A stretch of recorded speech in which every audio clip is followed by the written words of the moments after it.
ఒక ఊళ్ళో ఓ రైతుకున్న ఒక గుర్రం పారిపోయింది. రైతు పొరుగు వాళ్ళు అయ్యో పాపం అని సానుభూతి చూపారు. పర్వాలేదులేండి చూద్దాం అన్నాడు రైతు. పక్క రోజు గుర్రం వచ్చేసింది. వస్తూ వస్తూ తనతో పాటు ఇంకో గుర్రాన్ని కూడా తీసుకొని ఇరుగు పొరుగు వాళ్ళు గుర్రం పోయిందనుకుంటే ఇంకో గుర్రాన్ని కూడా తెచ్చిందే అంటూ ఆశ్చర్యపోయారు. చూద్దాంలేండి అదేమంత పెద్ద విషయం కాదు. మర్నాడు రైతు కొడుకు వచ్చిన కొత్త గుర్రాన్ని ఎక్కి తోలేడు.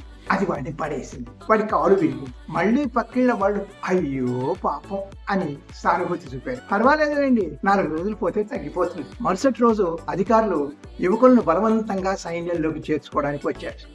రైతు కొడుకుని అతని విరిగిన కాలును చూసి వదిలేసి వెళ్ళిపోయారు. పొరుగు వాళ్ళు మరింత ఆశ్చర్యంగా అదృష్టవంతుడు మీ వాడు, సైన్యంలో చేరే ప్రమాదం తప్పింది, ఏం జరిగినా అంతా మన మంచి అన్నాడు ముక్తసరిగా. జీవితం అంటేనే సమస్యల వల్ల అంతా మన మంచికే అనుకుంటే చింతే లేదు.